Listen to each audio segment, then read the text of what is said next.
नमस्कार, आप देख रहे हैं मथुरा न्यूज 24 और मैं हूं आपके साथ आकांक्षा शर्मा। चलिए रुक करते हैं खबरों की ओर। प्रदेश में बढ़ रहे महिला उत्पीड़न को देखते हुए शासन ने 17 अक्टूबर से मिशन शक्ति अभियान का शुभारंभ किया है। सभी जिले के थाना क्षेत्रों को शासन ने आदेश जारी करते हुए कहा कि अपने क्षेत्र के मध्य विद्यालय बरार ने सार्वजनिक जगह पर जहां महिलाओं का आवागमन होता है तथा महिलाओं का किसी प्रकार का उत्पीड़न हो उसे रोकने के लिए सघन तलाशी अभियान, महिलाओं की रक्षा के लिए जगह जगह महिला पुलिस का सर्च ऑपरेशन चलाया जाए और साथ ही मंदिरों व अन्य सार्वजनिक स्थलों पर सेमिनार के माध्यम से महिला को किस प्रकार सुरक्षा रखनी है इस बारे में बताया।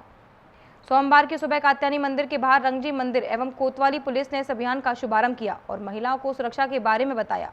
इस बारे में जानकारी देते हुए सीईओ सदर रमेश कुमार तिवारी ने बताया कि उत्तर प्रदेश सरकार द्वारा दिनांक 17/10/2020 से मिशन शक्ति चालू किया जा रहा है, जिसमें महिलाओं के सम्मान के लिए, नारियों की सुरक्षा के लिए अभियान चलाया जा रहा है, जिसके क्रम पे आज थाने पर मौजूद सभी महिला पुलिस को इसके प्रति जागरूक किया गया कि स्कूलों पे जाके जो भी महिलाएं हैं उनको अपने अधिकार के बारे पे, अपनी सुरक्षा के बारे पे उनको जानकारी दी जाए। इसी के क्रम पे आज कात्यायनी मंदिर पे इंस्पेक्टर वृंदावन और अन्य पुलिस की फोर्स के लोग महिलाओं को एकत्रित करके उनको महिला सुरक्षा के बारे पे और अपने खुद की सुरक्षा के बारे में जागरूक किया गया और जो सरकार की जो भी सुरक्षा संबंधी जो नियम, आदेश, कानून है उनके बारे में पूरा उनको जानकारी दी गई और ये अभियान लगातार चलता रहेगा। उसी क्रम पे महिला हेल्प डेस्क जो डेस्क है हर थानों पे बनाई जा रही है, तो उस पर भी महिला जो हमारी महिला अधिकारी हैं हेल्प डेस्क पे रहेगी और जो भी महिलाएं आएंगी उनको सम्मान सहित बैठाल के उनको इसके प्रति विशेष रूप से जागरूक किया जाए। आज जैसे विद्यालय भी खुलने जा रहे हैं, मतलब सेकंड पाली में बड़ी मतलब क्लास के, तो उसमें भी अब विद्यालयों पे जाके स्वयं मैं भी जाऊंगा और हमारे इंस्पेक्टर वृंदावन हैं और पुलिस के अन्य लोग भी विभिन्न स्कूलों पे जाके वहाँ पर जो भी पंपलेट बांटेंगे उनको उनकी सुरक्षा के बारे में। जन जन के आराध्य ठाकुर बांके बिहारी ने आखिरकार लगभग 7 महीने के बाद भक्तों को दर्शन देना प्रारंभ किया ही था, जिसमें भक्तों के चेहरे पर खुशी दिखाई दे रही थी। लेकिन गृह मंत्रालय द्वारा कोविड-19 महामारी से बचने के लिए निर्देश जारी किए गए थे, जिसके बाद 17 अक्टूबर को खोले गए ठाकुर बांके बिहारी मंदिर के बाहर श्रद्धालुओं का जमावड़ा प्रारंभ हो गया। देखते ही देखते हजारों की संख्या में श्रद्धालु एकत्रित होने लगे और दर्शन करने के लिए उतावले हो गए, जहां सोशल डिस्टेंसिंग की धज्जियां उड़ाई जा रही थी। इस तरह की लापरवाही को देखते हुए साथ ही स्थानीय नागरिक पर श्रद्धालुओं का सहयोग न मिलने के कारण और शासन प्रशासन द्वारा व्यवस्था दुरुस्त न होने की वजह से मंदिर प्रबंधन ने 19 अक्टूबर से अग्रिम आदेश तक मंदिर बंद रखने का फैसला लिया।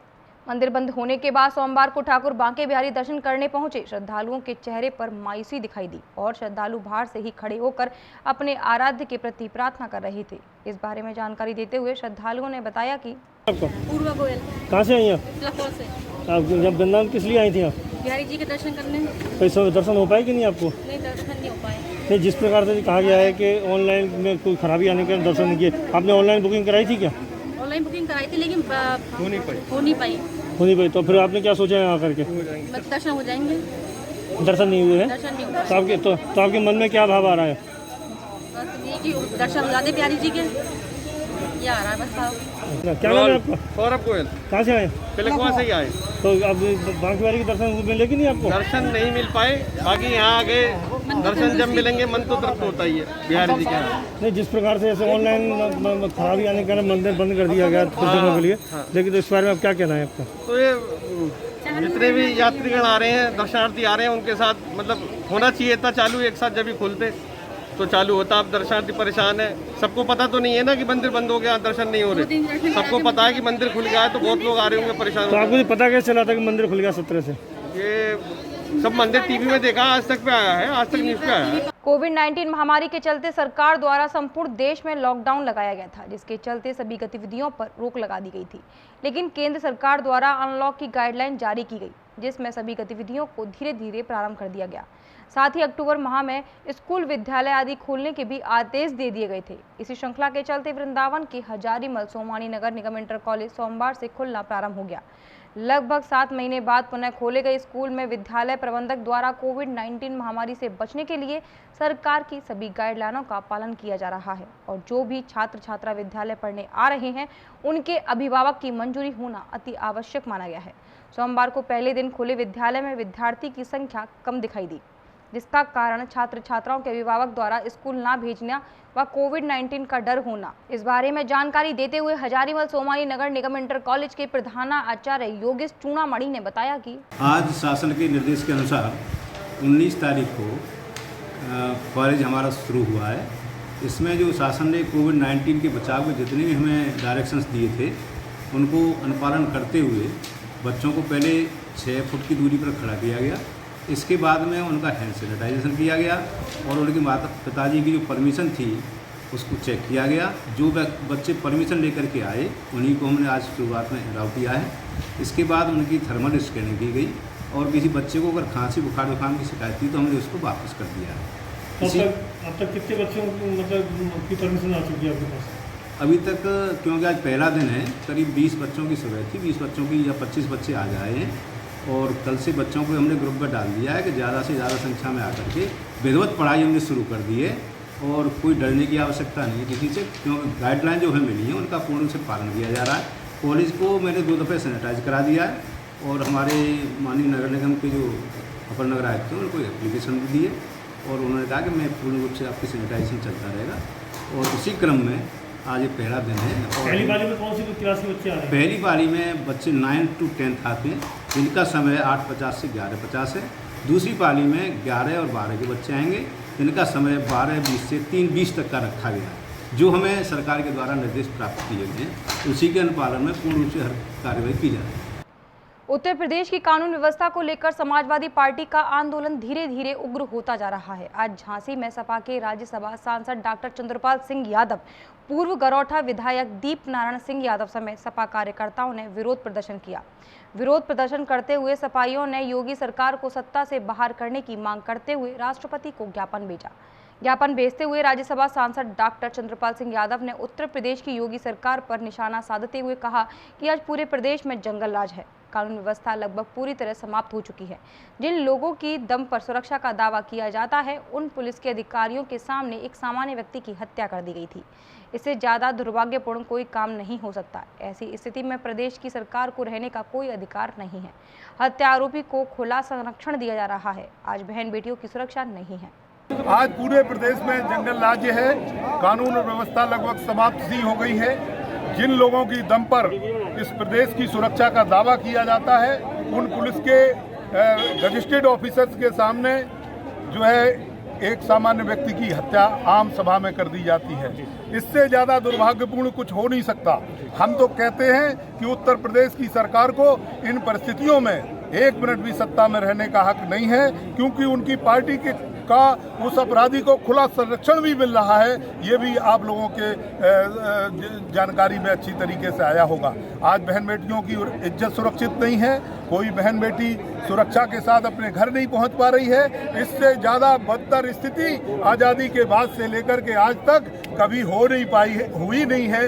इसलिए हम कहना चाहते हैं कि समाजवादी पार्टी की तरफ लोग बड़ी आशा भरी निगाहों से देख रहे हैं कि आने वाला समय समाजवादी पार्टी का है। इसलिए हम सब लोगों ने आम जनता को जन जागृत करने के लिए और इस प्रदेश की सत्ता में बैठी सरकार को जो कानून की सरकार है उसको हटाने के लिए हमने राष्ट्रपति जी के नाम से ज्ञापन दिया है कि ऐसी सरकार को सत्ता में रहने का हक नहीं है। आज समाजवादी पार्टी अलीगढ़ के युवा नेता ख्वाजा हसन जिब्रान ने अपने आवास ख्वाजा हलीम कोठी बरगद हाउस पर सुलेहदेव पार्टी, कांग्रेस पार्टी व अन्य दलों के कार्यकर्ताओं को समाजवादी पार्टी में शामिल कर उनको पार्टी की सदस्यता दिलाई। इस मौके पर सपा जिला अध्यक्ष गिरीश यादव ने अन्य पार्टियों को छोड़कर आए कार्यकर्ताओं का फूल माला पहनाकर स्वागत करते हुए कहा कि समाजवादी पार्टी हर समाज के साथ है। जिलाध्यक्ष ने कहा, पूर्व कैबिनेट मंत्री ख्वाजा हलीम के पुत्र ने आज समाजवादी पार्टी में अन्य पार्टियों के युवाओं को जोड़कर सराहनीय कार्य किया है, जिससे आने वाले चुनाव में पार्टी को बूथ स्तर पर मजबूती मिलेगी। पार्टी में इस समय आने वाली सभी युवा उत्साहित है, क्योंकि आम जनता को भी एहसास हो गया है कि आने वाला समय समाजवादी पार्टी का है। आए दिन बच्चों के साथ, लड़कियों के साथ रेप हो रहे हैं, आए दिन हत्याएं हो रही हैं, खुलेआम अपराधी खुलेआम घूम रहे हैं, कोई सज़ा, कोई अरेस्टिंग नहीं हो पा रही है। तो इसको देखते हुए हमें लगता है कि समाजवादी सरकार को वापस लाने का वक्त हो चुका है और ये बात जनता को भी समझ में आ रही है। हम लोग धरने प्रदर्शन इसलिए नहीं कर रहे क्योंकि हमें किसी चीज़ की खुशी है कि हमारी पार्टी मजबूत है। हम हमें इस बात का अफसोस है कि जितना कानून व्यवस्था इस वक्त सबसे ज़्यादा ख़राब जितनी कानून व्यवस्था हुई है, इतना बुरा हाल उत्तर प्रदेश का शायद बहुत पहले कभी रहा हो तो रहा हो, अभी इन हाल फिलहाल में तो नहीं था। क्या कहेंगे, समाजवादी पार्टी का कुनबा फिर और बढ़ गया एक बार, तो किस तरीके से लोगों के बीच जाकर और आने वाले चुनाव में लोगों को अपनी तरफ आकर्षित करेंगे? देखिए, हम लोग अपनी नीतियाँ रखेंगे। जो अखिलेश यादव जी के समय में, कार्यकाल में जो काम हुआ, हम उन नीतियों को बढ़ा रहे हैं, उनको फैला रहे हैं आगे। एक हमारा सबसे बड़ा मुद्दा ये है। और उसके अलावा जो अभी मौजूदा सरकार की जो ख़राब नीतियों के तहत जो पब्लिक को नुकसान हो रहा है, जो कानून व्यवस्था पे जो कमज़ोर है, या जिस भी वजह से चाहे वो व्यापार में ले लीजिए, चाहे वो एजुकेशन में ले लीजिए, चाहे वो किसी भी सेक्टर में है, हम उनकी ख़राब नीतियों को और अपनी अच्छी नीतियों का प्रचार करेंगे। आज हमारे मरहूम ख्वाजा साहब के आवास पर हमारे छोटे भाई जिब्रान ख्वाजा के नेतृत्व में, हमारी अध्यक्षता में, भारतीय सुहेल राजपूत पार्टी के मंडल अध्यक्ष मोहम्मद शादिक भाई के नेतृत्व में दर्जनों साथियों ने, कांग्रेस से आए साथियों ने समाजवादी पार्टी में अपनी आस्था जताते हुए समाजवादी पार्टी की सदस्यता ग्रहण की जा रही है। कितने लोग इसमें आज शामिल हुए समाजवादी?